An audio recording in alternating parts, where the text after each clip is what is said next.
All right. Hey, everybody. Welcome to another SE video review live stream. Today, I have a few people here. Dali and Nathan. What's up, you guys? Hey, Dali.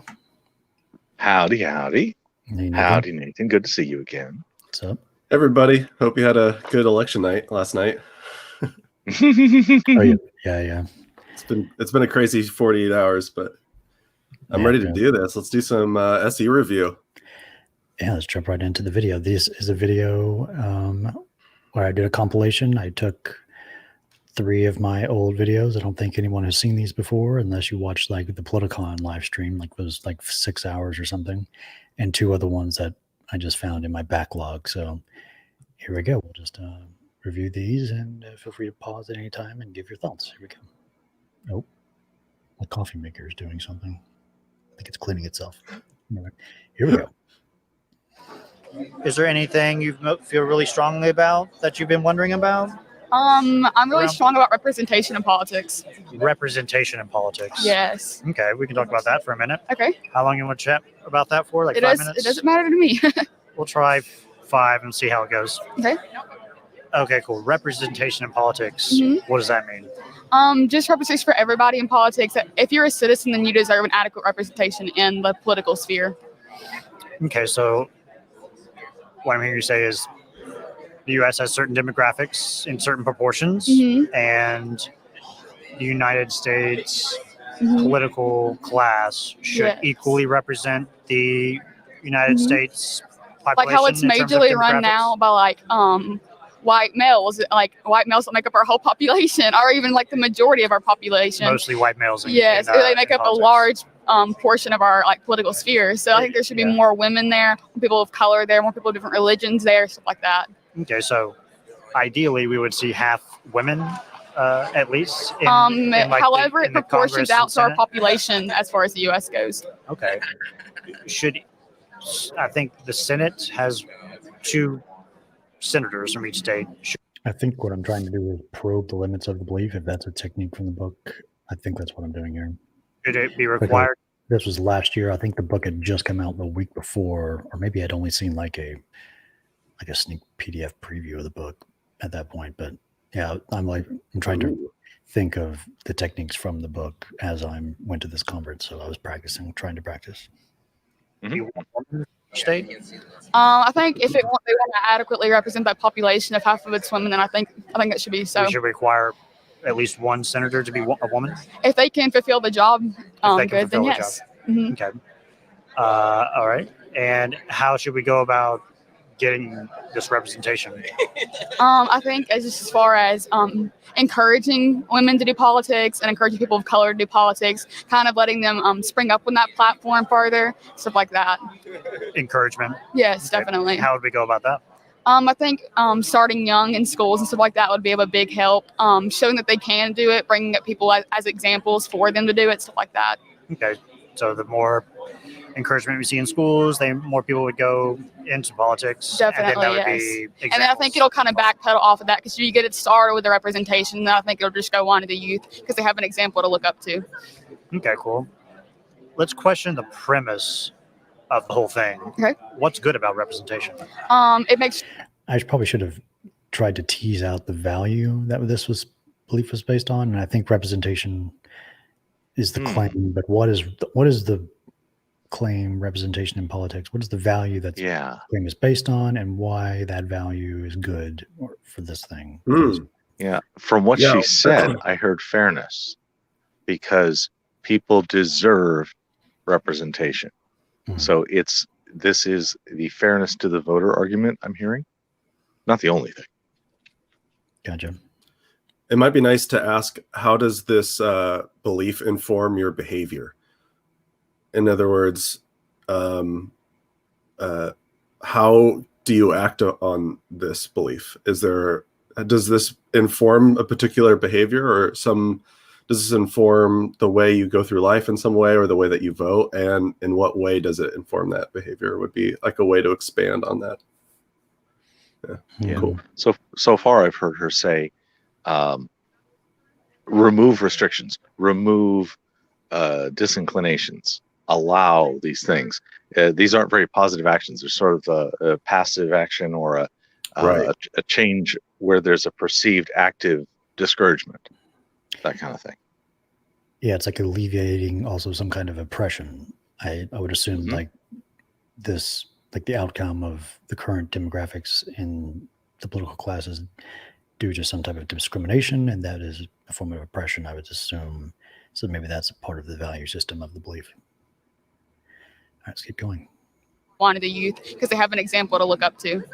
Okay, cool. Let's question the premise of the whole thing. Okay. What's good about representation? It makes sure that everybody, all the laws that are set, like everybody in our whole nation would not necessarily agree with them, but that they would feel like their voice has been heard through the political sphere. Feel like their voice has been heard. Yes, definitely. Because we can't directly vote, but we have people that are there to help us vote and pass laws. And I think that having different people there, they could pass laws more specific to that demographic of people. You're woman and white, I assume. Mm-hmm. Does anyone that's not your sex or your race represent your voice? Yeah, I'm trying to question the premise of the voice connected to the identity or demographic. Is that intrinsically a relationship? Does that relationship increase in quality if it's like a direct relationship? I'm trying to question that. You're woman and white, I assume. Mm-hmm. Does anyone that's not your sex or your race represent your voice? They definitely could, but I think that not as well as people that are like me could. And I couldn't present somebody not like me as well as somebody that's like them could. Yeah. So how is sex or race relevant to representing a voice? I think that demographic goes through struggles that I personally don't deal with, and a lot of those struggles will come through politics and passing stuff they don't struggle as much in certain areas. And that if you get people like them up in those areas and in politics that have had their struggles, they can set laws where they don't struggle as much in those places. Okay, so certain demographics struggle in certain ways that's different from other demographics. Yes. So they would be more of an authority on those struggles. Mm-hmm. They have an actual insight into those struggles and know where to put certain restrictions or reform certain areas that I might not know personally. Okay. Just being part of a certain demographic, is it necessary to be part of that demographic to sufficiently understand the struggles? I really do think so. I think going through it is part of it. Someone outside couldn't sufficiently understand the struggles? I really don't think so. So it requires the person to be I think so. of the demographic to understand sufficiently. Where would you go from here? Like, this is very fascinating to me. I'm going to take several minutes to shoot messengers. Yeah, that's an extraordinary claim. I mean, but I think a little bit. So where would you go with that? I would say, how much different do I need to be before before it would actually be difficult for me to represent somebody else's position? If I take somebody like myself, like just imagine I have a twin brother, but the only thing different about that twin brother is he's a Yankees fan and I'm a Dodgers fan or something like that. Could he represent me efficiently? He knows everything else about me. Is that going to be enough? And then at some point, you're going to get these overlapping circles where you no longer can represent somebody enough. How much of the overlap has to be there before you could take their goals and needs into account? Does gender move those circles completely apart? Does race move those circles completely apart? Things like that. And if the circles are mostly overlapping, is that good enough? Yeah. What about you, Nathan? Where would you go? I mean, my gut feeling is to ask how we could test that and be open to what the answer might be. Maybe there's a way to test it. Yeah. And if it weren't the case, what would that look like? If this idea weren't the case, what would we expect to see on occasion? That's kind of my gut feeling on it. Yeah, I completely. It's interesting so far. Let's see where it goes. Yeah, I completely forgot what I asked. So we'll see. Mm-hmm. Okay. Because they have that apathetic part of them, like, because people that are outside might be apathetic towards it, but if you have been through it, you might be empathetic or even sympathetic towards them. It's more likely the person outside would be apathetic. Yes, because they haven't been quite through it. All people that have been through it will be sympathetic and more empathetic towards passing certain forms because they know firsthand how bad it is in certain areas. Okay, gotcha. Sweet. I think that's our time. I just stop the conversation. I love that. Great. Thank you so much. Of course, yeah, thank you. Nice. Have a great day. Good clean dismount. That's good. Walk away. Yeah, I'm like, I don't know where to go, so I'm just gonna end it. I think that's what I did. Oh, that's funny. I have a hard time ending I kind of wish I had a little bit more of your ability to end it, because my conversation just drone on. So like knowing when you're out of questions is a good time to stop it, I guess. Last question, 30 minutes before the end. Few people here. Hey, Mind Onion, what's up? Is this, we're going to see Mind Onion in like San Diego maybe in a few weeks? So stay tuned for that. And actually, I think we're settling on either the 15th or the 22nd are our top favorites on there. And I'm asking Mind Onion and the production crew if they have preferences, and then we'll make a decision. Brother John here. I recognize him from Pine Creek. Hey, y'all. Yeah, first, do I get any pine points? We need some type of point system here. SE That'd points? be great. I don't know what kind of points we can give out, but yeah, I'm sure you can have some. 10, SE cred points. 10 SE points, I guess. Matthew says, thanks, folks. I keep completely failing to use SE and even went off on a few people online this week. Thank you for your help. Oh, man. No problem, Matthew. But yeah, keep at it. Keep practicing. I've definitely been employing some SE this week, post-election. There's been some opportunities, especially on Facebook. I try to not use SE on Facebook very much, though sometimes you can do it. You can do it through text. It's a lot more difficult, but I feel like people are needing it a little bit this week. They're needing to feel heard a little bit more than normal. And there's a lot of vitriol in the country in general overall, and a lot of conspiracy-minded ideas going around about how the election was conducted and things like that. So it's good to just hear each other out and be there for one another, and try to get each other to think critically about things. So now more than ever is a good time to really hone in and listen to one another. Yep. I want to keep going. I've got all right, let's do it. 3 short combos. Here's the second. So cool. Could I get your first name? Madison. Madison, gotcha. Just trying to speak into that as close as you can. Oh, yes. I'm a little short. That's fine. There you go. So weird seeing from the before times. It's like, oh man, wear masks. But that's what I'm feeling right now. But no, it's right. It's yeah. Oh, we're too close. Yeah, that's way too close. So Madison, gotcha. My name is Reid. Nice to meet you. Nice to meet you. How was your hike so far? It's good. Strenuous. Strenuous? Yeah. Did you go up the steep side or the paved side? Steep side. Steep side. It was strenuous? Yeah. Yeah. So cool. You picked, is it okay to punch Nazis? I've got, instead of like a yes or no binary, I've got this scale here. All the way to the right black is absolutely yes, it is okay. All the way to the white left is absolutely no, it's not okay. Where would you put your confidence about this using that red thing? About there? Yes. Okay. So why do you feel this way? Well, I don't suggest violence in any capacity, nor do I endorse violence. However, if someone is being anti-Semitic, I think it is okay to punch them. If someone is being anti-Semitic? No, like if someone is a practicing Nazi. If someone is a practicing Nazi? Yes. What does that look like in specifically? Like drawing swastikas all around and trying to persecute people of Jewish descent. If someone just came up here with some sidewalk chalk and sidewalk chalked a swastika, would it be okay to punch them? Well, I would try and engage verbally first if I felt like it was my position to intervene. And if that didn't work, and if they took action to actually physically harm someone, then I would punch them as a form of self-defense or protection against a loved one or an innocent bystander. If someone...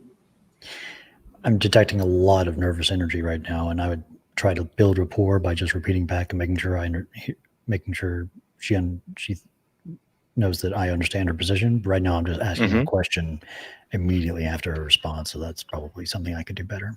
Yeah, and by the way, as far as the job is done, SE is completed. she has reached Aporia and she is in question of the thing, and her claim completely contradicted itself. I'm completely against violence. Here's the time when we should do violence. Right. Yeah, and I think that has a lot to do with the word Nazi. Like if we took the word Nazi, just replaced it with something else, would we give it the same value? Like what if we replaced the word Nazi with men or women?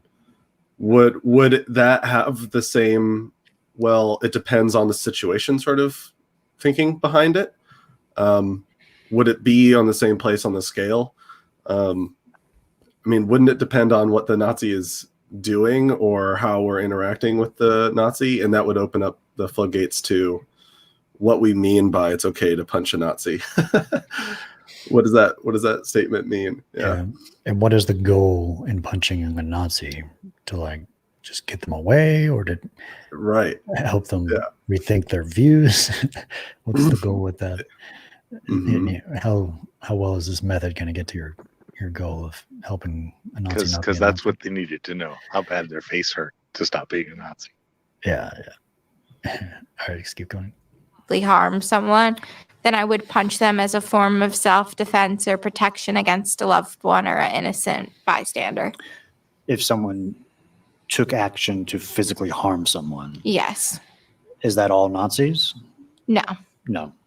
If someone was not like a physical danger to anyone, but sidewalk chalk to swastika, would that be a sufficient reason to punch them, or is there anything else like that? No. No. So for Nazis who are not a physical threat, where would your confidence be for that? Right there? Yes. And how do we determine if a person is a Nazi at all? Usually they wear swastikas, I believe, and they will make anti-Semitic comments, and usually they're very open and vocal around their views surrounding Jewish people and foreign people and gypsies of that sort. Mm-hmm. Okay, so people who wear certain things like swastikas or just say certain things regarding Jewish people.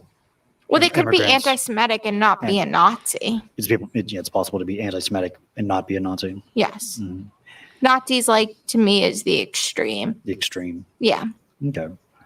All right. And so you're currently there. What keeps you from going all the way to the left? Well,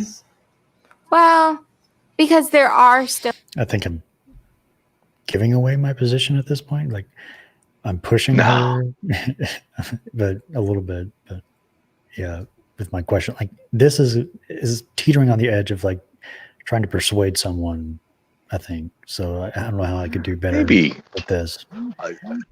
It's still if you ask the other direction, then it's balanced. Yeah, I don't think I did that, but I could have done that. Yeah, not this time. Yeah. Anyway. Still certain instances where I might react physically if a Nazi does something that's not necessarily physically aggressive, but comes close to that line. Close to that line? Yeah, of being physically aggressive. What's an example of that? Saying something super inappropriate or threatening. Saying something inappropriate or threatening? Yeah, or like physically threatening. Physically threatening? Yeah, it can be physically threatening, but not actually be a form of aggression. Not actually a form of aggression? Yeah. Yeah, like if someone was just saying whatever they believe, like really harshly, insults and all, but not physically threatening anyone. Yeah. Anything like that sufficient reason to punch them? I mean, I would say you shouldn't punch them, but you can. I maybe would. You maybe would? Yeah, it's possible. Why?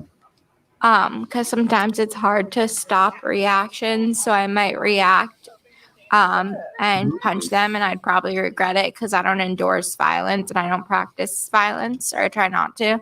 Okay. It would be something you regret? Yes. Okay. So because I wouldn't want to stoop down to that level. So it's something that's not okay? Yeah. Okay. So what keeps you from going all the way to the left for people who do not pose a physical threat?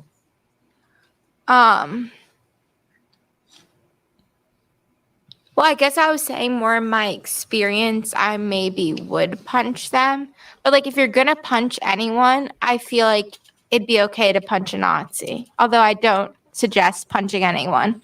But if you have to punch someone, I would pick a Nazi to punch. Mm-hmm. And for the Nazis who are not a physical threat to anyone, is that okay? I mean, no, it's not okay to punch anybody. Okay. Maybe I'm being a hypocrite right now. Well, if it's I mean, a little bit, but she's thinking through it. She has so conflicted good. feelings. She's talking Yeah. through it. The goal is right there. Is she's maybe saying, "Wow, I think I'm being inconsistent." We're done. We're done. That's so perfect. There's this, Nazi is a very, incendiary word, and it's in our culture very much. I mean, Indiana Jones punched Nazis in the face all the time. We're like, oh yeah, Indiana Jones, do it. Yeah. So like, I feel like maybe where it could have started was, what's the reason to punch anyone in the face? Is there any reason to punch anyone in the face, and do you apply that evenly to everybody, or is there something that Nazis do Nazis have a do they get a free pass to just be punched in the face without reason? That might really underscore the situation in which we would apply violence. When is violence appropriate? Like in general, might be like a good. I don't know. Maybe is that a good way to go? I'm not really sure with this one. maybe. It seems like Nazi. I think this one's perfect. I think the goal is achieved. She's going to go think about that. Yeah, I it's think different. That's really the point. It seems like Nazi. The real thing is we're trying to just get people to reflect on it. Yeah. Yeah, it seems like Nazi is like a word that's puts people in a category of like okay to demonize, okay to think of as just the worst people. So it's like, okay. So now how does that apply to like physical violence against them? It's really a test for tolerance, I think. But that didn't really, I guess I could have brought that up, or maybe she didn't. Like that's the value. You didn't do any more than you needed to. There was nothing to add. If anything, I think you would have achieved the whole thing, even if you didn't go for that second ask of what it takes you to get to the 100%, which triggered her to say that she's being inconsistent. But I think she was left with that either way. I think you can end in either of those places, and you're perfect. Yeah, let's see where I go now. Is that okay? I mean, no, it's not okay to punch anybody. Okay. Maybe I'm being a hypocrite right now. Well, if it's, so why are you not all the way to the left? What's keeping you from going all the way to the left? Because like Nazis are horrible people, and if they do something that's really, really bad, maybe you can react by punching them if you have to defend yourself. What's an example of something they could do that's not physically a threat? With no doubt. Well, I think just being a Nazi is a physical threat. Oh, really? Because yeah. Like the example of someone like wearing a swastika, sidewalk chalking a swastika. Yeah, to me that's a physical threat. I wouldn't feel safe threat? around them being a Jewish person. Yeah, she's I not am technically Jewish, wrong. and I wouldn't feel safe if someone walked up on the street and started drawing swastikas. Because who knows? Next thing they. Is that a physical threat in your mind?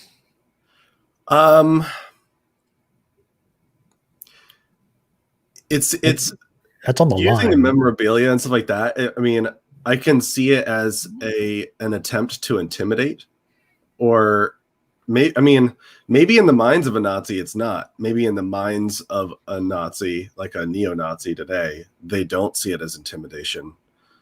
Though I suspect, and maybe on bad evidence, I don't know. I think the evidence is maybe there, though, that people that are donning swastikas and donning something that is that close to like an example of evil as possible, and then like strutting it and showing it off, they're there is an element to like a skinhead, for example. There's like an element of, I want to show you how big I am. I want to show you how intimidating I can be, even if they're not acting on anything, only because there's just this obvious history with that whole thing. So, I mean, it's hard to say. You have to talk to those people, though. Like, you have to like have a conversation and hear them out and say, hey, why are you doing this? Why are you donning that? Yeah, if someone did that on the trail there, that's an obvious provocation and escalation of like, threat. But I don't know if it crosses the line into physical, obviously for me, but I would assume. But if that happened, I would probably ask them to sit at the table so I could ask them questions about why they did that. That's exactly right. Yeah. We would want them to think about and then reform themselves and do it on their own rather than meeting them with physical force in a way that would just get them to dig their heels even further into their isolation and their ideological isolation from the rest of society. And how could we get them to critically reflect on why it is they're behaving the way that they are? Yeah, I don't know how often Nazis do that, but some type of similar category. Of depends action. on where you live. Probably. I guess, yeah. Yeah. All right, where else do I go with this? They could do is think that I'm Jewish and try and attack me. You would think they might pose a physical threat because of their beliefs? Yeah. So it's okay. Historically, Nazis did practice violence. Yes. Does that make it okay to do the same to them? No, I would say, what's that wrong? Like 2 wrongs don't make a right. Yeah. So maybe not. So the sidewalk chalk An eye for an eye makes the whole world blind. How are you feeling about him? I'm feeling that I probably would just, I wouldn't want to be a bystander. Like I've been through all this bystander intervention training. Okay. So I'm probably not the one that would just sit by and be like, oh, let's ignore the Nazi drawing swastikas on the sidewalk. But I probably would try and engage peacefully and do my part to stay regulated and peaceful and not escalate the situation further. Engage peacefully? Yes. What would that look like? Can you please not draw swastikas in a public area? That's very hurtful and offensive to certain people. You would go up to them and tell them that? Yes. Oh, wow. Yes. I'm very vocal about my opinions. And if he just got really mad or belligerent, but is still not a physical threat, still engage peacefully or engage peacefully, and then there does come a point where you just need to walk away to protect yourself and not escalate the situation. Okay. Gotcha. Well, anything else about this match? No, Nazis are bad people, and I hope people. I probably could have asked more about reasons to raise our confidence. Why should we? What reasons could we think of to punch Nazis besides having a physical threat? That would be an interesting road to go down, but to be more neutral, I assume that would be a good road to go down. I'm wondering, I'm wondering, because sometimes I like to turn the question on myself. If I saw somebody drawing a swastika with chalk on the sidewalk, what should the course of action be?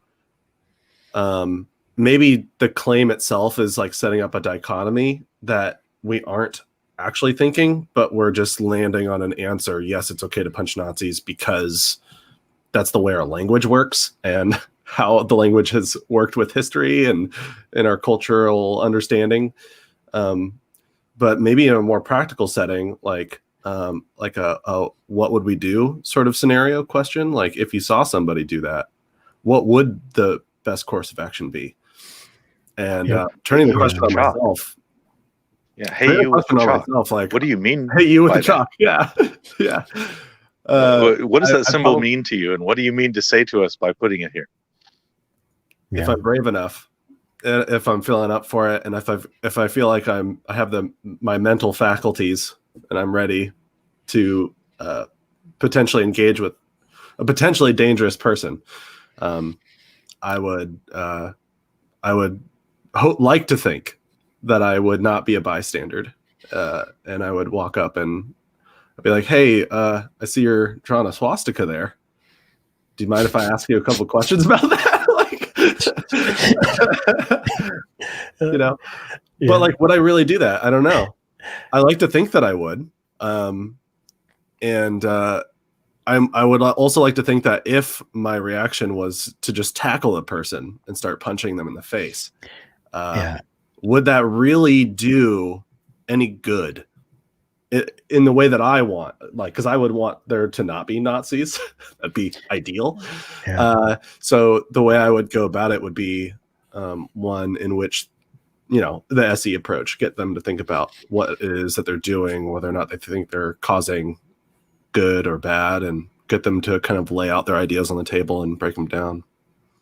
Yeah, maybe I would be looking for candid cameras around at first. Like, is this a real thing that's happening? And then, like, I don't know what I would think. Maybe you have like Sacha Baron Cohen all dressed up. Yeah, hard to say. Cool. All right. Anything else about that? Next convo. Yep. Hello. Yeah. Thanks. Is that yours? Oh, yes. Are you done recording?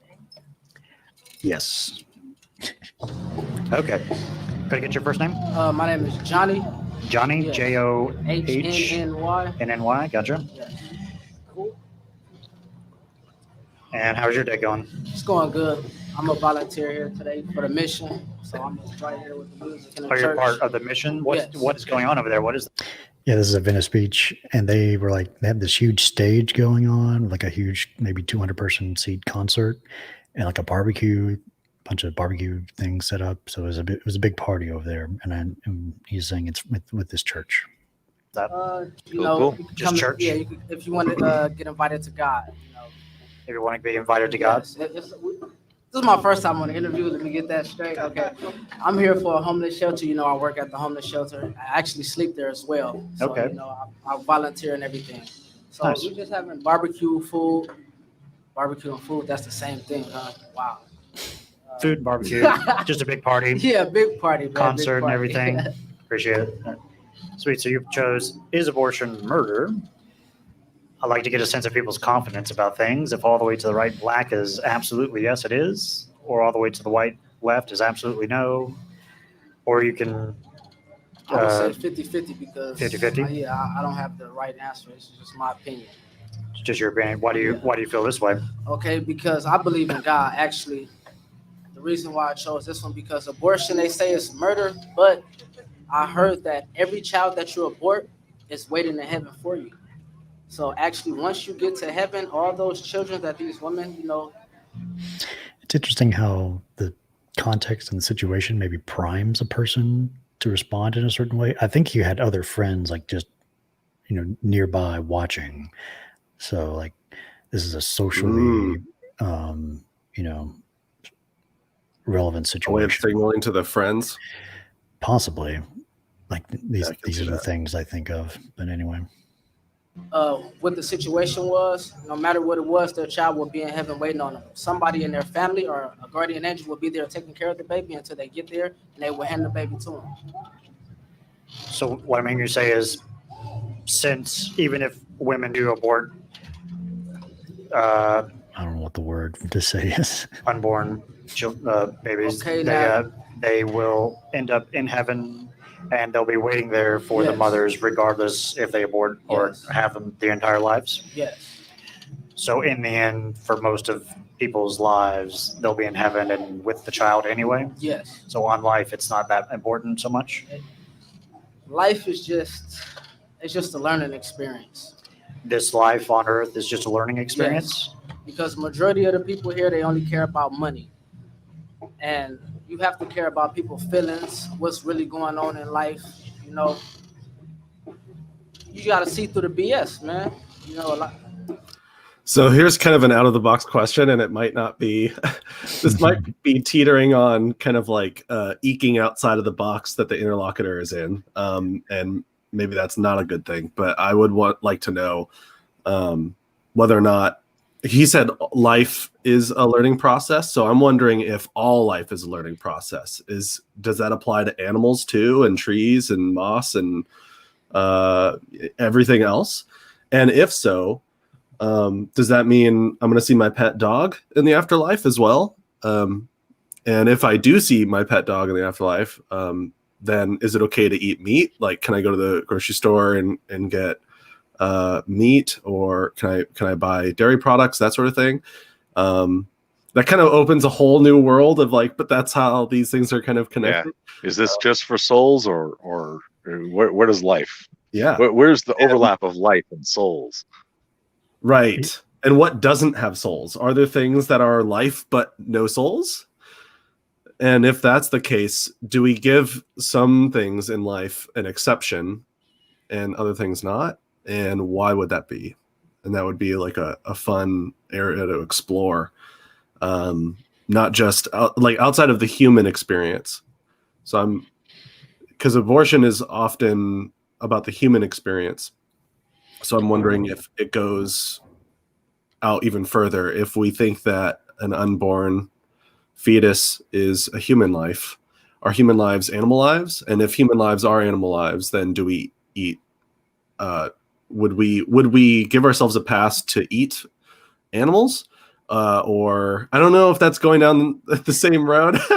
That's like a separate rabbit hole. That's interesting. It might be. That's kind of why I'm thinking it might be a separate rabbit hole. But yeah, I mean, it's about, ideally, you want to talk about abortion and the ethics of abortion, and right.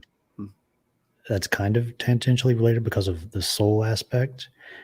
Although, yeah, what it I'm might be thinking too attracting this early on in the conversation. Maybe like if it were a longer conversation, bringing something up like that later on down the road would be a way to go. Yeah, so that's kind of what I see the foundation being.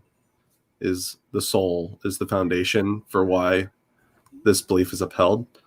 Mm-hmm. So, and then God existing, heaven, all this supernatural stuff existing, right, justifies the soul belief. So we could have gotten down to that eventually. Yes, that would have been a good road to go down. Psychologically, I think of this type of reasoning to be making the locus of control like an external locus of control. Like the ethics isn't on me or a woman. It's like there's an external thing rather than an internal thing going on for this action of abortion. Like there's a God with a plan, so it's not really on us to be judged. But I think it gets into that later. So yeah, let's keep going. Cool. Go ahead. I'll play it. People here on Earth mostly just care about money, and you got not everybody. Yep. Not everybody. Not everybody. Speaking of abortion wise. Yeah, how does that relate to abortion, being murdered? Well, that really has nothing to do with it. You're right about that. Okay. It's just on my mind. How could we determine if this was actually the case? If abortion is murder? Yeah, how could we tell? I don't think we can ever tell, because God got a plan for everybody, and God, if God wanted that baby aborted, that was God's plan. I don't think that was the woman's plan. Does anyone ever get murdered? Yes. And does God have a plan for those who get murdered? Yes. So it's possible to be. Okay, I wouldn't say murdered. I would say once you leave this earth. Once you leave this earth. Murder. I don't like what I'm doing with my eyes. It seems like I'm frustrated or like angry. I don't know what. Like my face doesn't look as chill as I could be. So, I didn't notice that. Are you like looking up? Like what were you doing? I don't know. I guess just bright, or I'm just thinking. Like I don't know. But anyway. Could you back it up 15 seconds? Yeah. Let me see that again. I don't think that was. Maybe I'm just frustrated with the. Are you looking down? And processes. I don't know what I was thinking. The woman's plan. Does anyone ever get murdered? Yes. And does God have a plan for those who get murdered? Yes. So it's possible to be. Okay, I wouldn't say murdered. I would say once you leave this earth. Once you leave this earth. Murder is someone putting a gun to your head and killing you. Yeah, like for the people who get shot and killed against their will, Yeah. what is your definition of murder? Does that happen ever? Yes, it happens every day. Okay. Could that be included with abortion, or is it a separate thing? No idea where I'm going with this. Why am I'm not reading anything strong in your facial expression. Okay. I still don't know what was the goal of my questioning here? I forgot. I think you're trying to define abortion as murder. You're trying to define the limits of murder. Yeah, and like what that's like. And God's plan with murder. I think it was like, so murder is just a thing that happens, and whatever happens So is why is it a plan? part of God's plan. So like is that, I think what I'm trying to get to is like, can anyone just do anything and not? It's a part of God's plan. Yeah, we don't have No to matter worry what about it is. we don't have to worry about any ethics at all in our lives. I think that's where I'm trying to go. That's probably what is. Yeah. We'll see. I don't think so. I don't think so. Why do you feel that way? Because some women don't want to have the baby because they have bad baby daddies. Bad, they don't want to take care of a child by themselves. A lot of people are not stepping up to the plate, and I can understand that. So if a woman feel like it's not her time to have a baby right now, it's not her time. In the future, she can have one, If a woman who had just given birth doesn't want to have the baby after all, would it be okay for her to just kill the child after the birth? Wait, can you repeat that? Would it be okay for a newborn mother to kill her newborn baby after its birth because she doesn't want to have the baby? The baby is not, abortion, the baby is not even here yet. I'm trying to get him to articulate the principle of like, as long as it's, still in the woman, in the womb, then that is I'm trying to articulate that principle, get him to articulate it. Yeah, he's With using the abortion, word the baby's baby, not and even- he's saying baby, and then now making the distinction, and he might go back and have to redefine his terms. Yeah. Not even I here can yet. see if the baby was like 2 years old. You can't abort a 2-year-old baby. Yeah. So what's the difference between after birth and before birth? Is there a cutoff point where it is more likely to be murder or less likely? Is it the day? If it's like the day before her due date, would that apply? Would that be fine to do if the woman just chose to do that? I feel like everybody got a choice. So it's like, who are we to consider what someone do with their own life? Who are we to do with their own life? Who are we to judge someone about abortion as murder? Like, that's a strong word, murder. Yeah, who are we to judge? Yeah. Can we judge other murders besides related to this? The judge can. Not. Is that begging the question a little bit? Maybe.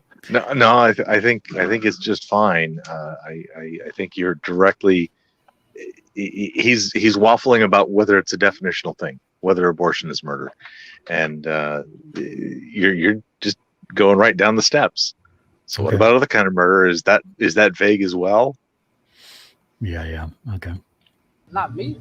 Not you. Like if someone just shot someone, could we judge the person who shot the person? No, I'm not gonna judge them. I mean, you're not gonna judge the person to shoot someone. Why would I judge them? Okay, God forgave me. I did a lot of bad things in life, and He forgave me. So God forgave you. Who am I to judge somebody else? If He forgave me, I don't have the right to judge nobody at all. We don't have the right because God is the ultimate judge. No. Therefore, we don't have the right to judge. God is the ultimate judge. 2 cents is only half a nickel. This really right here is not going to stop abortion. What does that mean? I find that deeply problematic.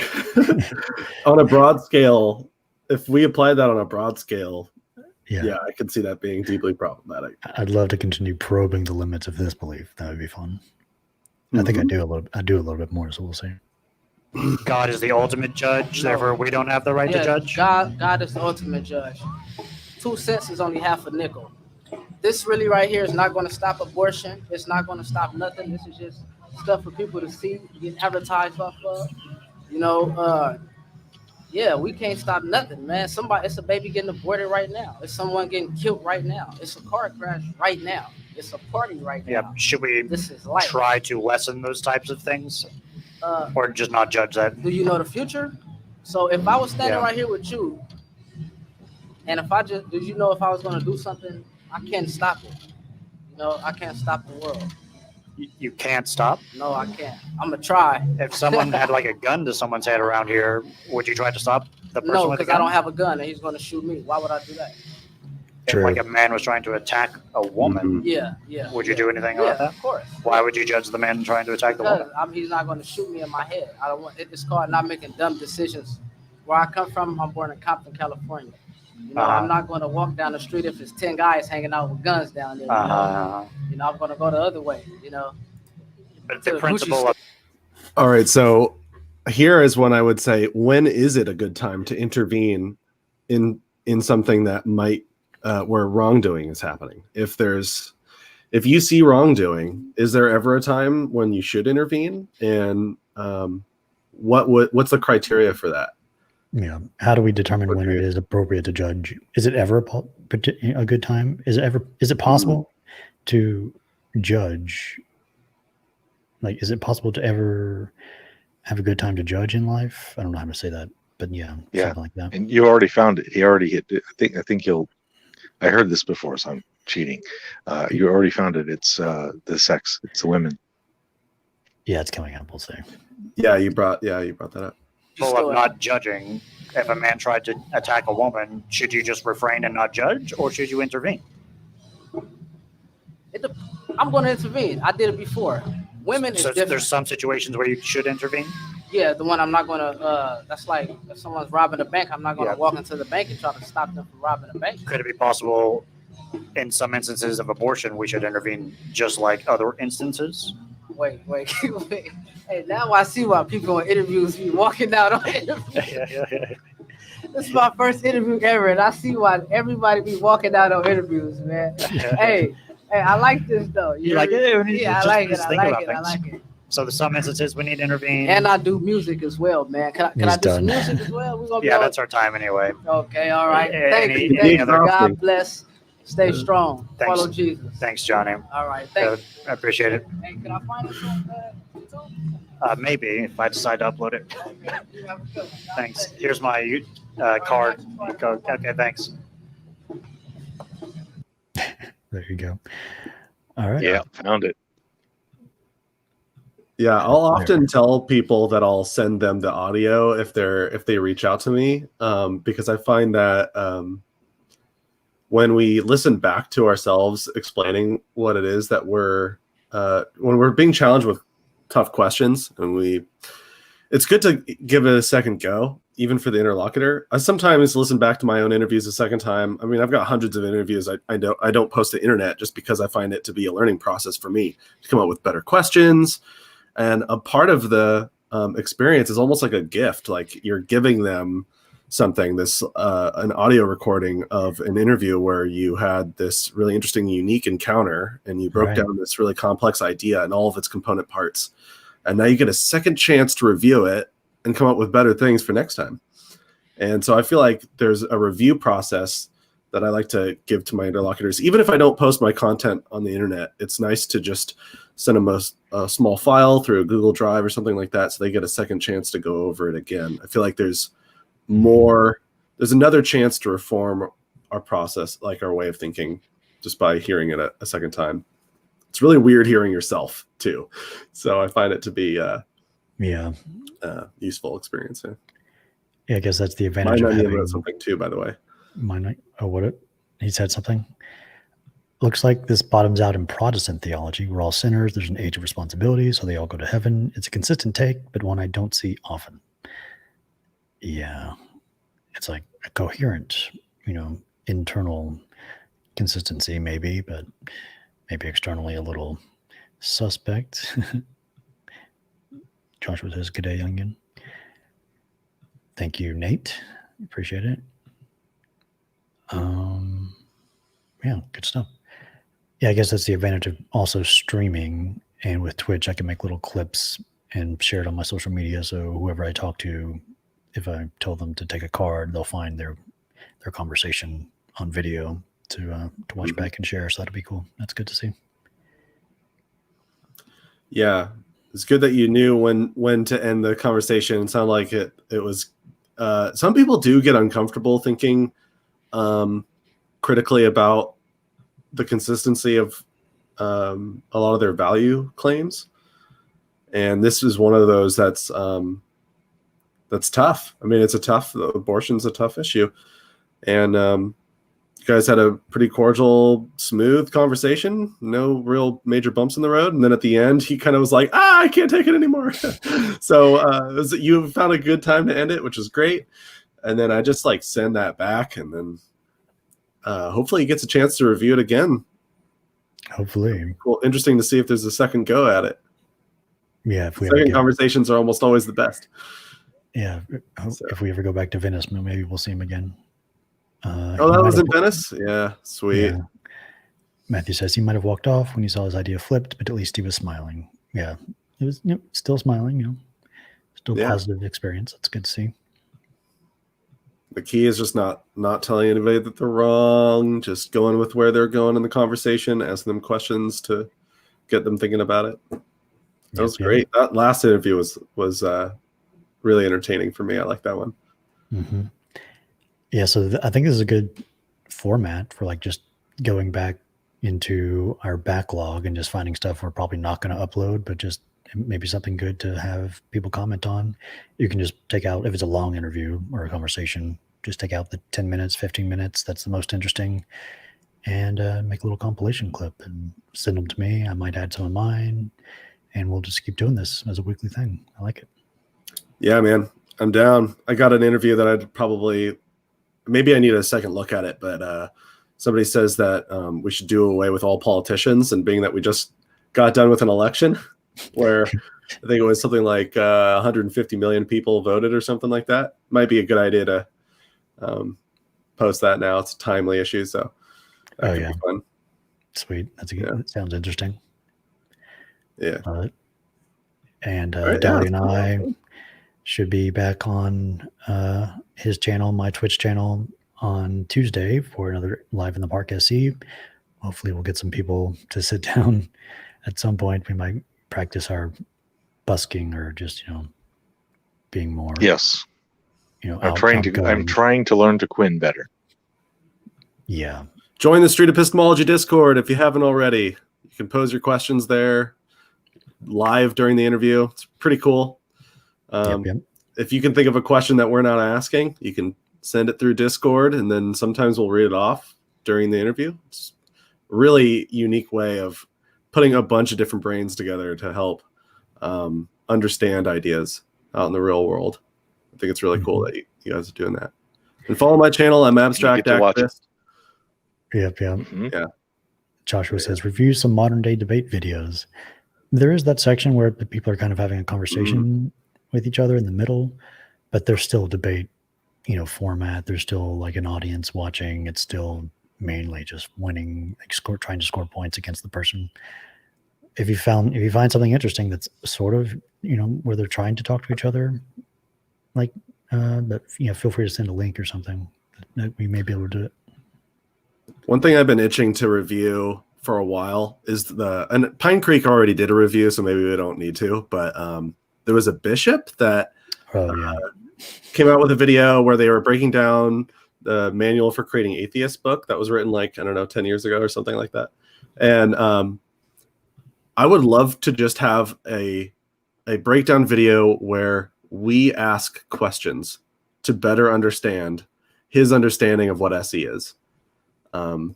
Not as a debate format, but as an SE format that we could send a message in a bottle and send it out over to their channel, where we pose a bunch of questions about their understanding of what SE is. I think would be a fruitful discussion to have, especially because it had thousands and thousands of views. So, and I think it's great exposure for SE. We need more just cordial, polite discussions, especially now in 2020 in November. Yes. So that'd be my 2 cents on the next review. Yeah, at some point we will maybe. Cool. All right, I think we almost hit an hour. This is a good length of time. Love it. Thanks, you guys. And we'll Thank see you. you next week or before that on our streams. See you later.